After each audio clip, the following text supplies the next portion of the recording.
LCS, or you make it to the regional qualifier, but they will not get more points than Clutch without a win, making it to semi. So a fight for seeding for an easier opponent in quarters is the FlyQuest way towards the postseason.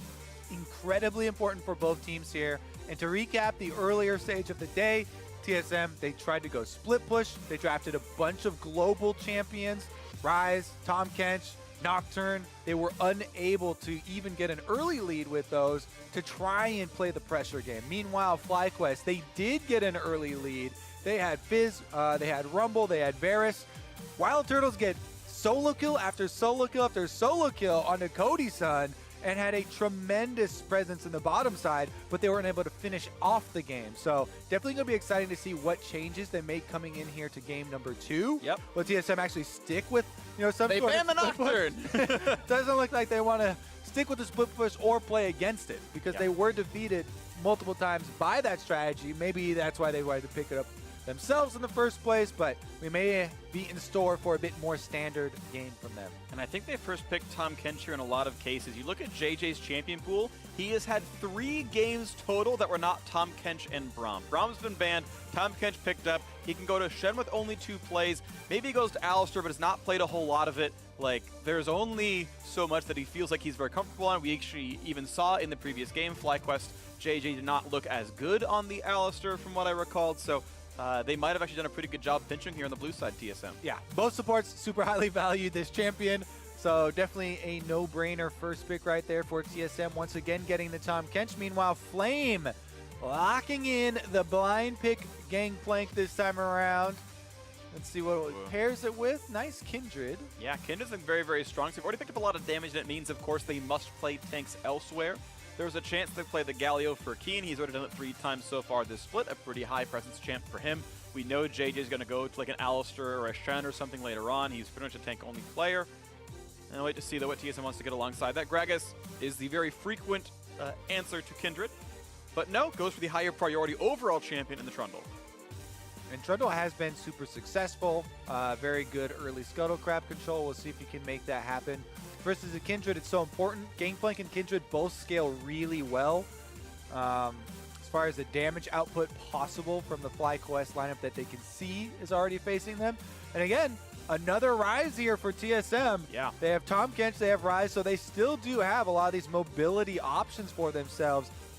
It's funny that Ryze and TSM have a pretty bad history together, though.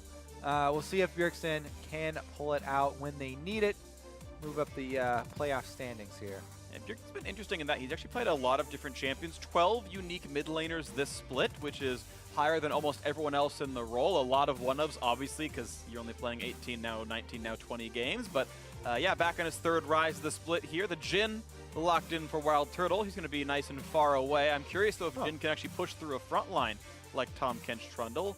Of course, you got a Kindred and a Gangplank on his side to make sure that all works out, but still waiting to see what the FlyQuest tanks are going to be and what else is going to round out this composition. Yeah, a lot of attack damage threat here. All physical damage so far from FlyQuest, so it's going to be up to Keen to balance that out. As you mentioned, JJ primarily tank bottom lane, or tank supports, which should very well be the case here. They need some sort of crowd control to work with at the very least, if not some extra health. Yeah, Zoe off, Ashe, Ezreal away, hoping to pinch down Sven's champion pool. Most of the utility champions are gone. No Varus as Ashe and no Jhin. He's going to play them a little bit closer up, a little bit less safe. And I wonder if FlyQuest can punish the bottom lane like they did in their previous game, even though they did not convert. One more ban towards Keen. TSM has 3 seconds to go. No, it's the Alistar off of JJ, so he's down to Shen if he's playing commonly played tanks. Yeah, Shen into Tahm Kench too. Oh. Yeah, that's definitely a possibility. Pyke as well, but again, so much attack damage. This would be 4 AD threats for FlyQuest, so armor is going to have very high value for TSM because, of course, JJ is also going to be looking for those executes. A couple of cloth armors is going to go a long way. It absolutely will. It's going to be a really big deal. One thing I do like, though, is Pyke has a soft counter interaction against Tahm Kench. If his health bar is low enough, shields don't matter. The ult will execute, so it's going to require early shielding from Mithy without getting killed off. Sven's going to go over to Kai'Sa, though, and Interestingly enough, it's more magic damage. Yeah.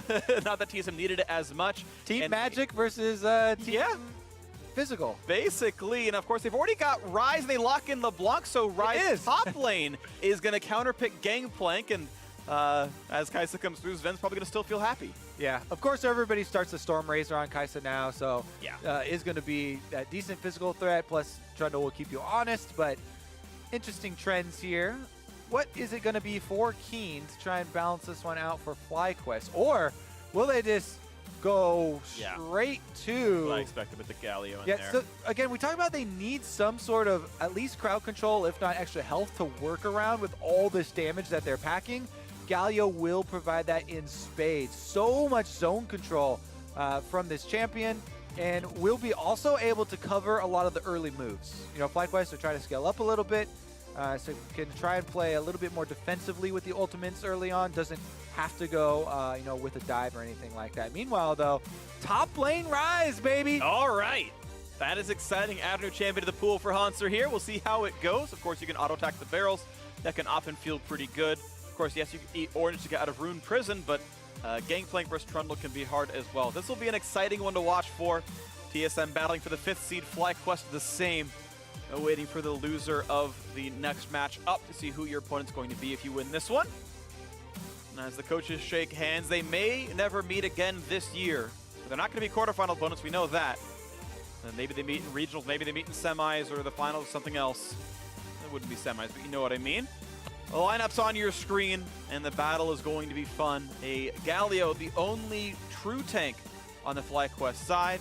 TSM get Bjergsen back onto an assassin. His LeBlanc is in. And a top lane Ryze alongside it. Going to be pretty fun to look at here. Let's see what these two squads have in store for us. I do enjoy that TSM are bringing us new stuff here today. They went for heavy split push. It looks so good. Now bringing out top lane Ryze. That looks fun. We go into the game. Well, Ryze into Gangplank definitely is fun for the Ryze player. Definitely a very good matchup here for Hanser. And I expect to see Grig and or Bjergsen roaming up there early. You push out the wave, maybe you get a mid lane roam up there, but also some jungle control to try and punish this Gangplank. Really, really deny him early on, maybe dive him, and look to play that sort of game. Meanwhile, the bottom side, Sven and Mithy probably just want to get their CS and build up their items. All right, and they're just going to sit there, look at each other sternly. And that's all they're doing so far. JJ sitting in a brush that pretty much every red side support ever sits in at the start of a game. No sweepers either for the early game here. That's true. Aren't going to have any of the ward kills early on, trying to imbalance the experience rates for anyone. Might be a delayed move on the top side, though, as Santorin and Flame might catch Hanser in the pit. Oh. Nobody saw each other. They didn't even see him go in. So not going to get anything out there. Yeah. He probably could have run away to the right, but that still could have been a little bit scary based on what could have happened there. So the stern looks end. An aggressive ward, I believe, saw Santorin walk towards his own red buff, so that part of it's known. FlyQuest will walk to lane early and receive a lane that has TSM leashing at this side of the map. All right. Opposite red buff starts, but Grig will have a much quicker route here. Nobody helping Santorin. All by himself on that Kindred. They do have wards on both Scuttle Crabs, though, so you don't, you know, give up both Scuttle Crabs to the Trundle. As we said, that early control is going to be pretty big. Bottom side, though, JJ actually takes a little bit of harass in the brush. Doesn't do too much to the ward. Quick 112 damage on his Ven, but it's Doran Shield Kai'Sa. He'll sustain that back up without much of an issue. Level 2 will be first. A nice little bit of a stun there as they get some trades towards Mithy. Yep, lands the skewer. Meanwhile, it is a top lane spawn on the Kindred mark for the Scuttle Crab, and that is easy for Grig to move over to as he started red buff on the Trundle. Happy to take that one off of the map. Santorin on Kindred does switch over to blue. He went red Raptors. He's going to need to get his mana regeneration going because he started with the machete, of course. And again, a pretty heavy trade, but level 2's been joined for both sides. This time around, the Mithy getting dropped quite a bit lower. Of course, JJ able to trade fairly aggressively, getting his Aftershock shield now damaged on the key. He's going to hold W for a quick Bit of extra durability, but losing some CS under that turret and taking quite a few auto attacks. Bjergsen managed to last hit a lot of minions here, and Keen missing a few more. Yeah, Keen on the Galio is playing for the team. This is 100% that team pick. We talked about them needing so much more zone control to work with to balance out the rest of their champion picks, and he's just going to play the punching bag. It's interesting that Keen and Bjergsen have so much history together, though, as both those guys have actually played in the North American LCS for a very long time, and it has almost always been Bjergsen playing the assassins and Keen playing the weird picks into him. You know, the counter pick Urgot, super famous, into Bjergsen's Zed that they were able to get the big win on. This time around, though, not playing for his own counter pick, playing for the team.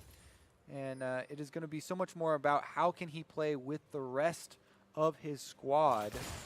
Meanwhile, off of last game, of course, Wild Turtle's riding that momentum from the early game. Sure, yeah, as long as he doesn't jump too far forward. Of course, TSM fans know that all too well. And unfortunately for Turtle, it's not always been a positive. But we'll see. Again, battle for 5th is going to be pretty nice. But also always hasn't been a negative. Yeah, facts. It's been a mixed blessing, the fact that he's willing to go forward. I always appreciate it. It creates action. Sometimes it's very, very good. It was part of the reason FlyQuest won their laning phase in the previous. Just sadly was not enough, and we are still just trading farm in this game. Flame on the back foot against Rise. You'd expect that with a counter pick, of course. Santorin actually walking by, and there's no ward spotting him. He's managed to get around all of this. And Haunter's low on mana as well. Yeah, he just needs enough mana to be able to proc his speed boost if he wants to get out of this, though. Not very much in there. I believe he can't EWQ all in the same mana pool, so... It looks pretty small, yeah. Yeah, only had 110 mana or so, and no, there's not going to be a gank coming through. I don't know if he saw him walk in the brush or not. Regardless, though, no gank to be had. There's the protection there for Santorin, and Hans are going to get that tier, plus Sapphire Crystal, and make his way back up. He's going to take the long way up, taking the walk. Yeah, top lane Rise, 2 years old. How many reworks ago was 2016 Summer? 7? How many reworks ago was 2016 Summer? That's the joke. I get it. Rise joke. Ah! What player was it? Do you know? I know. Really? I'm just going to guess Huni. Oh, Seraph. Wow. Haven't heard that name in a while. Speaking of Seraph, his Embrace is going to be in this game. Hey! Item walked over award. Yep. His own kind. Speaking of TSM memes. And here we go. Almost gets Mithy, but he walks back away from that one as the grenade bounces around. And now it's time for the trade. Nice shot there. And now Santorin, yeah, he's fine. He pressed W. He's got the cooldown back. Yeah, you can't fight the Trundle in the river there with both solo lanes for TSM having the easier rotation over. You can see Bjergsen constantly pushing in this wave, so he could roam first. And it is very scary, a level 6 LeBlanc. As a jungler, when the mid laners hit level 6, it's one of the scariest periods in your life because they get access to a huge amount of burst, usually, with the champion profiles that we see there. And you definitely don't want to have a mismatched little skirmish in the river early on. Easily able to jump out, though. Well, speaking of mismatches, though, look at this gold difference. 1,000 almost in just the laning phase. You're seeing +9 in the top side, +9 in the jungle, 13 in mid. It's only the bot lane holding equal. Now, that's actually a pretty big deal. TSM kind of able to play that slow grind where you just never do anything against them. They're up a bunch of gold, and then team fights start, and it still goes well. Now, TSM maybe a bit less of a team fight composition. Again, there's a Galio against them, and they're running a LeBlanc, but I trust them to play a pretty heavy split push game. Bjergsen's on the Ignite. He's ready to go. Yeah, and you have to be careful about how long you let the slow grind, continue. Because, of course, FlyQuest do have a lot of options if you let the game go super late. But as of right now, happy to get those farm leads. And see if we have any sort of transition here. Because the river on top side, heavily warded by TSM. They've got a lot of vision protecting Haunter on the top side now. In this matchup to try and make use of this Rise, pushing on Flame, trying to harass him under turrets. And quickly clears out those minions. Greek's bottom though, and he's showing. 3 versus 2. Right as FlyQuest goes forward, they're going to find a stun, but a flash out from Turtle to get away from the pillar. Takes even more damage out of the Kaisa. Nice little gank. It's a flash out. Yeah, I like JJ's little stun there as well. Plays on the front side. Santorin, though. 6 versus 6. Grig can take some damage. Of course, Jin can join in range pretty soon. JJ going to come in for a stun on a 1 and looking for more damage across. They're going to burn him down. First blood grab. They're not even done. Mithy, he's going to flash away. And from one TSM jungler to another, Santorin gets the first blood. Says enjoy the flame. He's up in the top lane right now. We'll see him later in this, but oof, Keen. All right, still holding down on this one. Had the chance to hold, didn't need to, but FlyQuest don't even tie the goal with that kill. They're still behind. Opening up the map here, though, Kindred Mark spawned on the Raptors for Santorin, so in addition to his kill onto Grig, he also gets an extra mark afterwards, and that is going to be very, very good. One more for himself to get to the extra range. Sven does stop the back of JJ. Good guy, JJ. That's the second time I've seen him on screen and make sure that Turtle gets the recalls off. Yeah, allow Turtle to get his BF sword. Here we go. There is another look at the bottom lane gank. JJ tried to play in the front line there because he's got the extra mobility with the pike. Gets the double stun, allowing Turtle to get out after his flash. And then Santorin knows that the pillar is down for Grig. And that's basically all Trundle has in this matchup. If you don't have the pillar, there is zero threat. Plus, JJ's the first one up the river, so they absolutely pinch him and take advantage of the routing kind of carelessly after your gank afterwards. You know, you show yourself bottom lane, sure, and they make the predictable route right up the middle. Santorin, really nice presence of mind there to jump on him and force the play, getting this first plus blood money for FlyQuest. Funnily enough, as you mentioned, with all the CS difference, FlyQuest, even with the first blood, still down in gold. Yeah, it's quite a lot to differentiate right here. So 300 gold apart. Bjergsen up 30 CS. Blue buff feels good. Insane lead here in the mid lane for Bjergsen after pulling the Swapperoo, their early Rise pick, given up to Hanser, and allowing Bjergsen to get this assassin instead. And see what they do with it, because he's got a lot of CS to go purchase with. But then you really do need to roam around and start getting those kills with LeBlanc, because you don't want it to get to late in the game. Again, if you're facing a late game farmed Gangplank, Kindred, and a Galio protecting all these guys, it becomes difficult to do the 5-on-5. He'd much rather just get one item LeBlanc, start killing anybody he finds in rotation. And again, damage coming out for Bjergsen, though. Keen just having to grin and bear it and pick for the lane. Not for the lane, but for the team composition, and just getting pushed around. That top lane matchup plus 16 as well on the TSM side. And now again, oh, what a flash for Bjergsen to secure the kill on the Keen. He's going to flash away, but ignite, and the ult from Trundle will secure the kill. Grig's able to get that blue buff for himself, so now he's matching with Bjergsen as they push in on the turret. But once again, the whole play there was the flash from Bjergsen. He sees the Justice Punch coming out, wants to end it early, so flashes right on to Keen, allowing them the extra distance here to finish it off. Let's take another look, because Keen comes up. Grig was recalling too. They had almost given up on this play, but he gets the chain. He flashes in. You know, as soon as you get champion model interaction there with Galio, it will stop the Justice Punch. It'll get the knock up, and that is enough to finish him off. Keen also flashed afterwards, thinking that he could live even with the burn on him. So he's going to be down the flash in the mid lane in addition to all this money, and the kills starting to come through. And it's going to be a quick pickup, though, at least on this Drake. So something to going back towards FlyQuest's way. They are still down about 700 gold, but a Mount Drake might turn that around at some point in the future. Santorin's first item's completed, but Grig has more. First blood will do that for you, obviously. Bot lane still pretty close to equal. Small lead for Turtle. And again, Bjergsen looking to put the screws to Keen. Able to trade back at least a little bit, but as Aftershock times out, another pillar slows him up. This time, though, he's out of range. Yeah, no extra damage given this time around. Meanwhile, actually, look at the mini-map, because JJ just went over the wall to get behind Mithy and Sven. They scouted him out and saw on a ward now, though, and it won't be any big plays coming through. You can tell, though, Turtle and JJ, with the success early on in the lane phase last game, they are still looking to play aggressively. They have a lot of CC at their disposal and trying to get some sort of pick here on the TSM bottom lane that has not had a good run of it. And right now, Turtle's very low on mana, so going for a fight here on the FlyQuest side might not do too much. And in fact, Bjergsen's even walking down, but he's walking by across the ward, so they know there's no fight to be had. He's going to turn back around, no threat here. We'll see the recall probably come before too terribly long as they scale up. It's been a while since either bot laner has bought anything. Again, looking at top, and it's a solid 26. This is this slow burn kind of still working well, and I know you have to caution against being too passive, but for the most part, TSM have been the better team in this game. Santorin slips right into the back of the Rift pit as well. He's objective focused in this game. You know, picked up the, oh, I actually might just find him. His Q's on cooldown, he's in danger. He's gonna find Bjergsen, pop steal very early on, and out comes Galio. A little bit of damage towards Bjergsen, down to about 500. Turtle is in, can he get the kill? Not just quite, as Mithy saves him up, and it's gonna be the re-engage. JJ gets the kill onto Hanser, ult still available.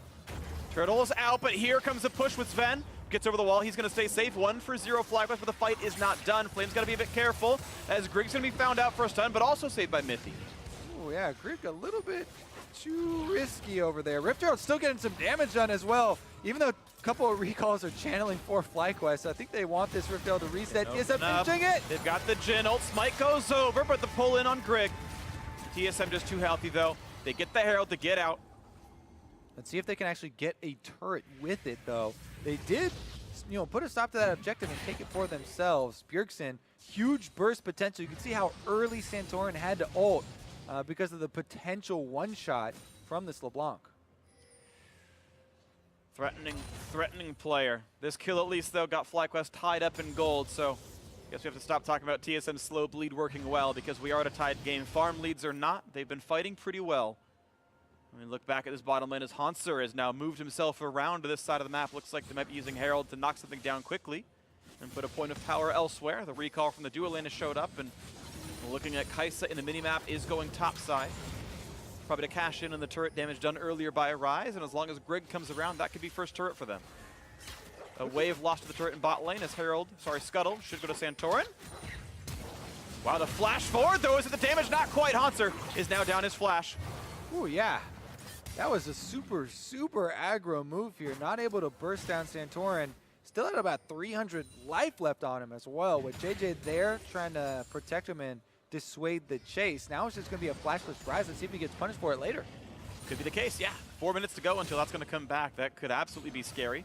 A little bit less because he has those upgraded cooldown boots. 4.5 is the basic. As Turtle gets rid of the wave, no one is yet joining Sven in this top lane. He's 1v2, but dodged away from that. Where is Grig? He's got the Herald.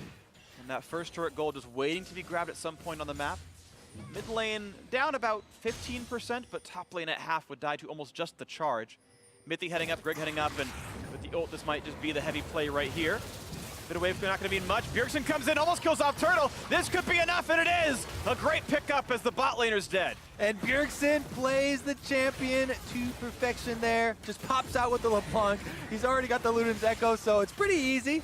Burst down the AD carry. They pop the Rift Herald afterwards, so bonus objective. And now they want to keep it pushing, actually. Moving up here, Sven and Mithy will abort mission. Leave old Rifty to die. But solo first turret gold went to Sven. 600 or so gold. Richard's going to feel great as he gets to keep spiking up. Storm Race is already done for Turtle. At least that item's matched, but Sven going to start getting and pulling ahead. 700 gold individually is his lead. TSM up 1,500. Surprise, we said Bjergsen just wants to get the one item and then roam around killing people. Boom, there you go. Free ticket from Mithy on the Tom Kench as well. Right into his face. Finishes it off with JJ standing there. Nothing he can do about it. And that earned them the first turret bonus gold. Now let's see if they can actually get this split push active, because this is what they wanted in the setup earlier today. This time around, they've actually got the territory to work with. Sven actually goes 1v1. Goes for the play. A lot of damage on Turtle. Just shuts him down. Easily actually able to pick that one up. Makes it look effortless. Now on the bottom side, though, FlyQuest want to answer 2v1 diving Hanser. But it's going to be 2v2. Mithy's pretty close, and Rise just gets him right back out. No hearts easy to stop it. Santorin's got to run. He took a turret shot. 200 health on him. Flames only at 400, getting slowed again. Auto into W.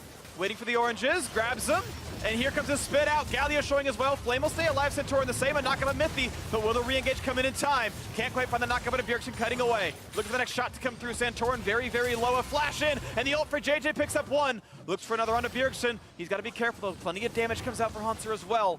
FlyQuest get that kill. And actually, they don't even have Sven pushing onto the turret. He stops at that wave, triggers the recall here, so FlyQuest happy to actually collapse. They did use a little bit of extra resources, but those are well used around this dragon. Greg doesn't want to give it to him. Greg has Smite, Greg has Flash, and he has the chance at fighting as the health bars are low on FlyQuest. Bjergsen coming around, that will be a disengage, and it's going to be a reset. Drake partially. 4,000 health, Greg and Bjergsen getting to fight it. No one's going to stop them. All and right. TSM will get this Cloud Drake. And they're handed the leash here. Thank you very much.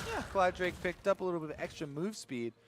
So much of this is going to be about where is Bjergsen and who he's going to take off. But Sven said, hey, I can solo kill people too. I mean, Turtle burned all his cooldowns and his 4th shot. There is literally no fighting back to be had. And look at the mini-map. All those control wards surrounding the top lane. Sven just kind of walked up there. Here we go, though. Once again, bottom side. This is how it happened with the overextension from Flame and Santorin. It's turned around very quickly. They get a Galio ultimate in. Kindred pops the ultimate here for Santorin to delay time for Keen actually to arrive. He flashes in for the taunt onto Bjergsen to protect his members. Ooh, and Hanser got close to killing off Flame. That's where the replay stopped here. But Hanser out of mana right now, has to respect some of this. And backs out, but yeah, Flame without health maybe even worse. Santorin actually waiting in the wings. Will they find themselves the play? Looking for a barrel. He baits him off. That gets the slow. Now the Roamore coming across. They don't quite have the burst, and yet again, Hanser gets away. They don't have any CC here to interrupt Hanser. Still gets out with the Realm Web. No mana left. Just pops the Seraph. That is enough to make him live.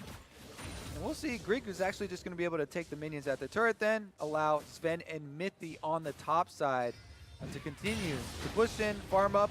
He's almost done with the Rage Blade. Pretty soon here. Level 11 as well for Kaisa. So Sven farming up quite nicely.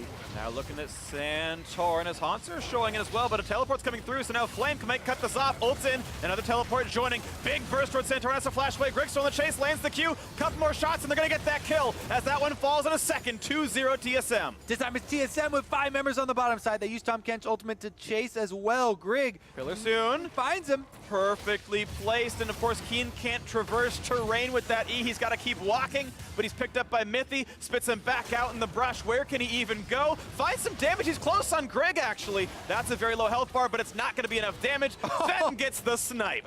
And they hand it over to the Kaisa as well. That's definitely going to be Rage Blade completed now. Working on the turret. Teleport goes in mid lane to try and stop the LeBlanc, but TSM starting to run away with this game. They really are. A 3,000 gold lead solidly with power spikes coming through.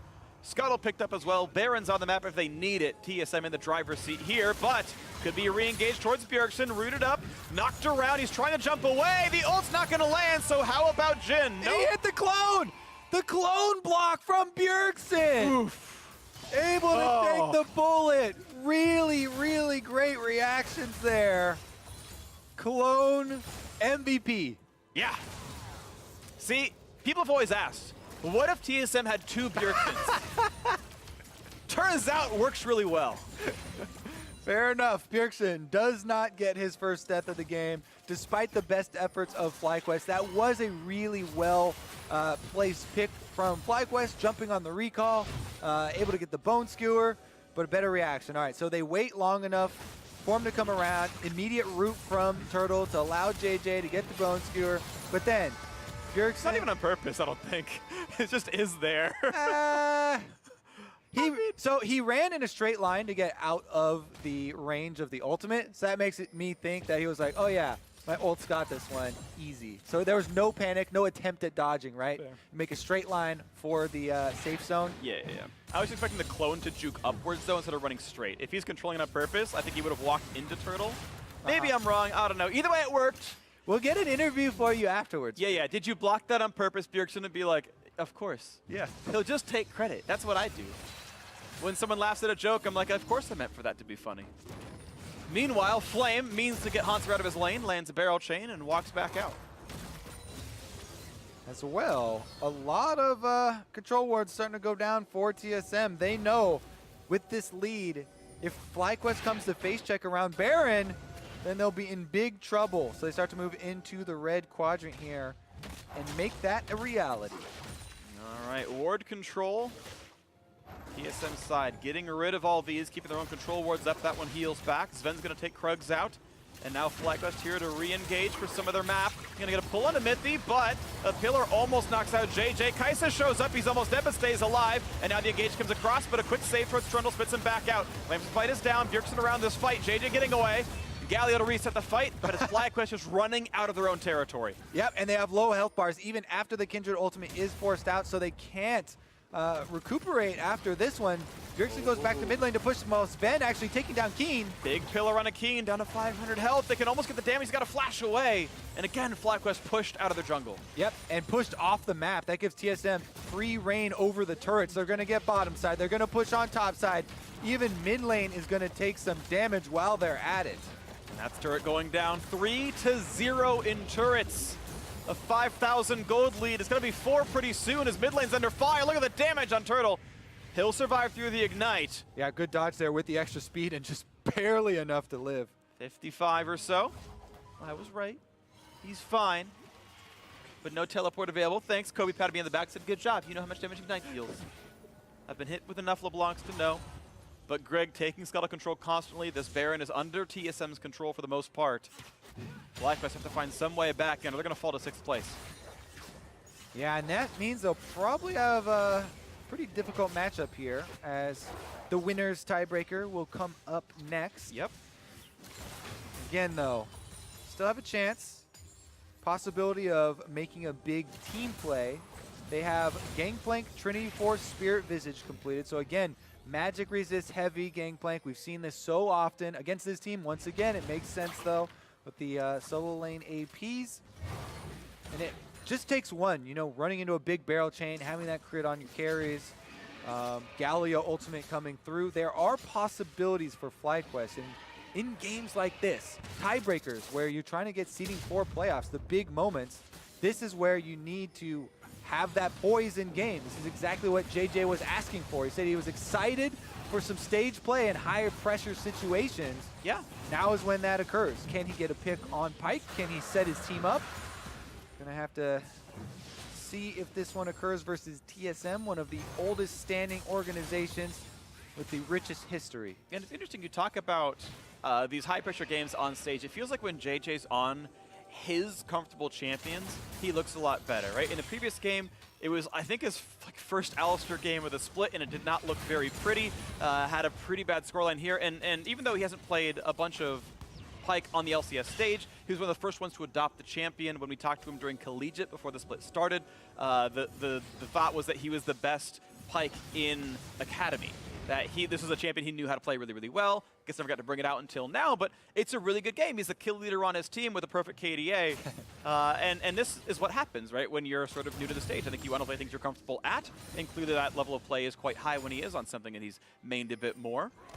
But of course, the rest of FlyQuest needs to do well. More damage onto Flame. He hits some barrels and goes for damage on Hanser, but pops the shield. And look at the extra damage done. Flame just cannot get in on that fight. Yeah, neither can JJ. Pillar goes up from Griggs, so there's going to be no pick there. And meanwhile, TSM taking some more damage on this turret. That'll be another objective and some more bonus gold. 5,500, 4-0 in turrets. FlyQuest have very little on the scoreboard here as Hanser is pushing in aggressively at the tier 2 turret. Even kills the barrel in Flame's face. Is not to be stopped. Doesn't even get the cannon last hit either. Only gets a little bit of CS here, but Hanser really having his way with this matchup. Yeah, and he's got an early Void Staff as well because of the Gangplank magic resist stacking and the possibility of the rest of the members also building so much magic resist. Early Void Staff actually has a lot of value. In itself, it wasn't changed when last Whisper was changed, so the magic resist penetration kind of route still kind of remains the same there, and it's definitely going to have a lot of value. Almost every member on TSM or on FlyQuest has at least one no magic mantle in their build aside from JJ. Yeah, it's definitely a good thing. And even Pyke has an unnaturally high magic resist. So in all these cases, Void Staff is a very good choice based on composition and items. And it's now the first little attempt at Baron. Right now it's going to be called off as TSM do back away. But 3-item spike for Kaisa means her single target damage is very, very good. Rageblade and Hurricane both being done. Good at objective clearing. 5,500 remains that lead. 2 Cloud Drakes means they can get around pretty nicely. Level 16 Bjergsen now, 2 highest level in the game on the LeBlanc, ready to burst down the backline. We've seen it over and over again on the Turtle. And that's what prompted that no Magic Mantle buy. Might not still be enough though, as now it looks like he might be heading towards a Void Staff of his own. It's going to be this red buff, undisturbed. Turtle will grab something else for himself, and FlyQuest able to not lose too much on this map. JJ's looking. And he's going to find some damage on his Ven. Lands the first Q, but not the stun. No, he flashes the credit. He's going to find that. The ulti not quite going to land. Is done. Flash the way. Can he get away? No, he cannot. The shot to the top. Good hit for Wild Turtle. And they find one. We asked the question, will JJ find a pick to try and get his team back into it? He does on the top side. This guy is looking for more in the river, clearing out the vision with Santorin around Baron. And FlyQuest, as we said, they still have options. They're desperately trying here to fend off TSM. And they have a Galio ultimate in their pocket if someone does get picked. And they're going to try to maybe push for this right away. Of course, with teleport available for Sven, 20 seconds is all he needs to be in the fight. So instead, they say, okay, turret's the objective. We're not risking Baron just yet. A bit too hard for this. Is TSM able to get their own wards in this Baron pit to know that they're not under any threat. And actually, Turtle backs off of that top outer, so they will not get any objectives off that kill. 4 kills for FlyQuest. All they converted towards is a single Mountain Drake, which does not mean anything when you're losing. Unable to convert FlyQuest down in gold. They don't have priority in any other lane. They can't push anywhere on the map. Flame constantly hugging his turret, taking spells here from Hanster left and right. Bjergsen has dominated the mid lane for the entire game, has been his domain. And no one from FlyQuest can answer. Here we go, though. Flame actually under more threat than just him. Thankfully for him, though, Turtle's around, but it's not enough to keep that turret alive. Bjergsen throws a couple attacks their way, and it's 5-0 in turrets. Scuttle grab as well around Baron picked up here already for TSM that continue to clear out the wards and dwindle the vision of FlyQuest. Map's starting to go dark for them. They really need to get their defensive wards up so they can try and make that big play. You know, if one member does get caught out, if you trigger the Galio ultimate, you try and have everyone collapse and hope that you can outplay on your terms. Hoping they can find it, but first it's Greg with the pillar, getting Santorin pushed off as JJ fights over the wards. For the next few seconds, both teams do share vision of this pit, but it still feels like TSM are the ones who can push their weight around. The farm lead for Hanser over Flame has been growing over time. It's plus 60 now for the Rise. JJ in darkness, but he's going to be spotted out by Myth. He has to kite back. Santorin's there. A nice jump over the wall. The Bone Skewer does some nice things. Mithy at over 1,000 still safe for here, but they're going to go for the engage, actually. Look for the Q. They're going to pull him in. Fiercely gets right back out, but it's taking some damage for this one. Yeah, he dodges one bullet. There goes the Gangplank ultimate down, though. Keep in mind, Mithy is close to being killable by Pyke. He actually goes to Spellbook Smite to keep himself alive, and a solo kill. Bjergsen found out Santorin. He's trying to run away, though. Does Turtle guess right? One more shot. Can he get in range? And he cannot. He can't get him. The turnaround. Finally, the kill comes through. But look at the backside of this fight because they're in a bad spot here. The shots come through. The Gromp helps. Even the jungle is on TSM's side. A fight won 4 kills to 1. 4 members of FlyQuest traded for Bjergsen alone, and that is going to be TSM moving over to the Baron afterwards. Nothing Flame can do about it. No teleport, no ultimate, and that will be TSM pushing with the purple buff. And it's all but secured, that 5th seed now, a 9,000 gold lead, a 4-person recall, and the map to play for TSM as they can cash in and look to start taking down this base. Flame alone on the map, waiting for his team to spawn. Hanser takes the blue. Everything's TSM's. What play here from Hanser throughout this game. Complete control as well. Here's another look at the chase, though. Bjergsen went into the Gangplank ultimate and blew up Santorin before he could even Kindred ultimate.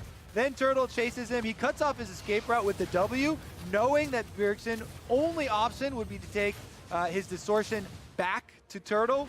Then he finds the auto, but doesn't matter. Enough TSM members had collapsed that they finish off that kill as well. But man, Bjergsen gets the solo kill onto Santorin, who didn't either expect that full amount of burst damage or didn't have the reaction time to pull off the ult. Maybe the both of them, either way. To the earlier point about Bjergsen, though, and his ability to use the clone, didn't move the clone to block the W, so I think I'm the one who's right about this one. Yeah, maybe you are. Yeah. We'll have Investigator Avali figure it out afterwards. Absolutely. And hook him up to a lie detector as well. Yeah. Bjergsen, have you blocked Jhin ults on purpose every time this game? Okay, apparently no. Well, I don't think we're going to have a shock added to it. I think it's just going to be a lie detector. No gonna Extreme sports. Freak. Extreme lie detector. I think we're going to have to keep Freak away from the players for a little while. That's probably a good choice. Meanwhile, TSM pushing with the Baron buff. Trying to get inside the inhibitor turrets. That's always the toughest stage of the game. 10,000 gold lead, though, and plenty of Drakes to move it with, in addition to the extra pushing power afforded to them. Little shot there towards Bjergsen, but the turrets are starting to fall. All 6 tier 1 and tier 2 turrets are gone. It's only the inhibitor line left with a minute and a half left on Baron. FlyQuest just sitting inside their base now, and I'm not sure what their engage is going to be. The only one who can run that far forward is JJ's Pike to deliver a Galio, and even then it's telegraphed enough that I feel like TSM can get away from it. Turrets melting. That one's almost done on bottom side. One more auto, and it is. And now onto mid as well. Big chunks coming through from Bjergsen, and even Hanser on top of that one. A big burst coming through JJ at half. Another turret falls to the mid side as they look for the inhibitor in the bot lane to fall. That one's not defended. And FlyQuest continue to cede control to give up more and more ground. They can play for their Nexus turrets. That might just be it. TSM split pushing going very well here in this game. Yeah, they've only got one inhibitor to work with. Actually, Bone Skewer lands, but I don't even know if they want that fight. Now, they don't want any single fight. It's going to be only their own Nexus that they're going to be fighting for here. Summoner Ghost popped, looking for a play maybe, as they look for the front line. Keen's running a bit low. He's going to get Lamb's Spite, but I don't think they have the health bars or the damage to win this as FlyQuest side. Bjergsen wants forward, gets the 1 kill as Hanser, and now only 4 alive. They're onto the base. They're killing the turrets off already. The Nexus exposed, and FlyQuest is likely to fall to 6th. TSM grabbed this win. They'll take the 5th seed. Slowly but surely, they got it. Couple extra kills there, tacked on the end, and the Nexus does explode. I was trying to practice succinct endgame calls today. Kobe can attest to that one. And TSM stopped killing it. We just had that awkward pause of eventually it'll die. And then they did it, of course. 5th seed. Quick cheer for Hansi. You saw that there. And that means they'll be facing the loser of 100 Thieves versus Echo Fox. FlyQuest will face the winner.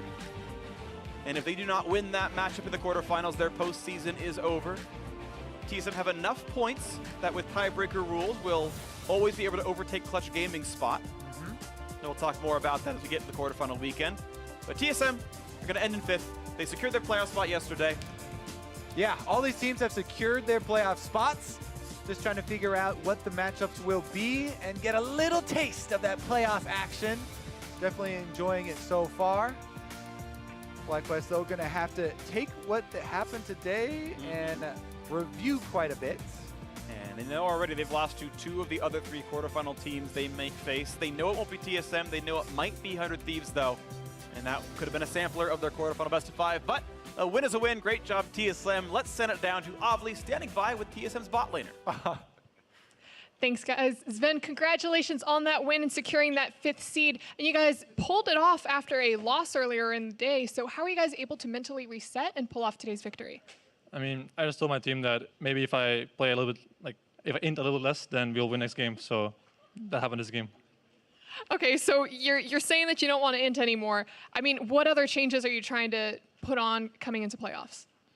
I mean, I think we've been doing a lot of things well these last few weeks that weren't as good before. We had problems with committing for the play, even if it was a bad play, and we had problems with our early game planning wasn't very good. I think our drafts also got a lot better recently, so that's the main 3 things we've been working on so far. And you guys are going to take on the loser of Echo Fox versus 100 Thieves, which is our next match. Who do you think you guys are going to be playing against next weekend?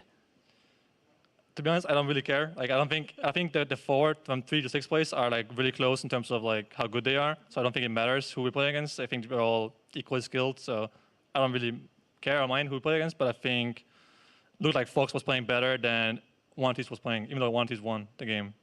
Well, Sven, thank you and congratulations again. And for more on the game, let's hear from the analyst desk. Thank you very much, Avli. The 5th and 6th seeds are decided. TSM snagging number 5, FlyQuest falling to 6th.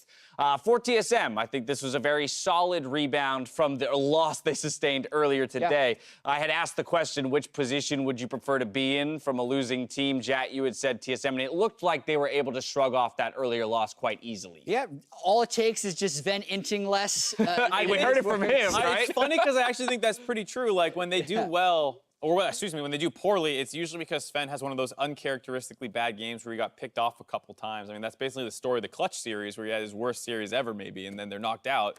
Had a good comeback game this time around. Yeah, I also think it's a difference of having Bjerg. I mean, he's looked amazing on Assassins. The last couple weeks, man, he's looked fantastic. I'm feeling like that might be the direction TSM should be moving towards for the playoffs. I mean, which is baffling because this is a guy he's the most MVP titles in all of North America, has always been hailed as top or second to maybe Jensen at times in the mid lane.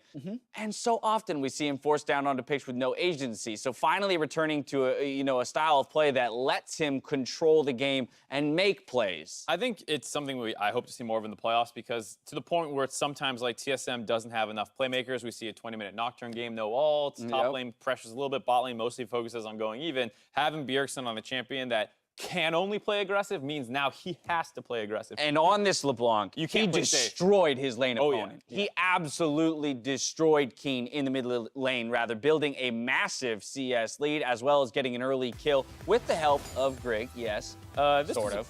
Mostly set up by him, though. So keep in mind, he's already up about 40 CS before this happens. Flashes in front of the E from the Galio, and then the Ignite and the Trundle ult just finish him off. Plus 34 at 10, plus 43 at 15, plus 60 after that. Oh my goodness. There's a bit of a story with Keen's Galio as well, That getting happens blown too. up. There's a lot of bad Keen Galio games, but I think Keen played the team fights and did some stuff well with some nice flash taunts to stop Bjergsen from popping off a couple of times. But if you're doing that to offset a 40 CS deficit, you're already playing on your back foot. But that's the kind of lane phase that for so long we had come to expect from Bjergsen. And I don't feel like that expectation has really existed this entire year for him. Maybe it will now going into playoffs. The other player I want to talk about, though, is Haunter in the top lane. We've always talked about the importance of the solo laners on TSM in establishing kind of their own leads.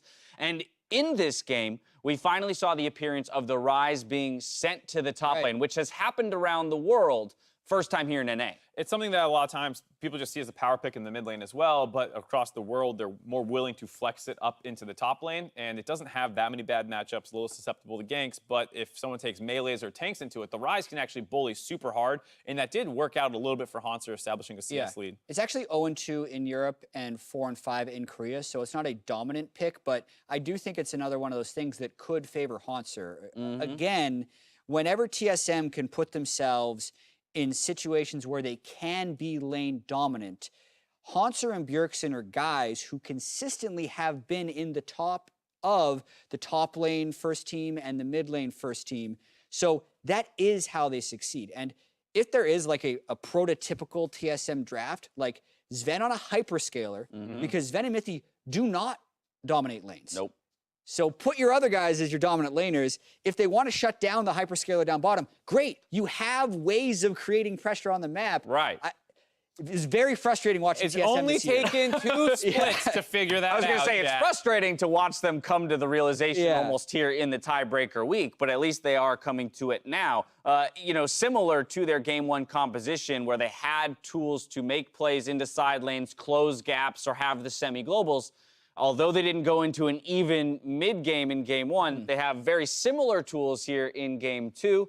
They go in with either a lead or an even state, and we see them execute on those kind of abilities a bit better. Yeah, well, especially when they're self-made leads, like we're saying. The Rise that Bjergsen had in Game 1 and stuff like that. Like, it's a little slower pace where you're coordinating with your jungler and the Nocturne. That doesn't always work out, but at this point in the game, they've already built such big leads for themselves that they can kind of take these fights and go super aggressive. Right. Watch Bjergsen in this fight.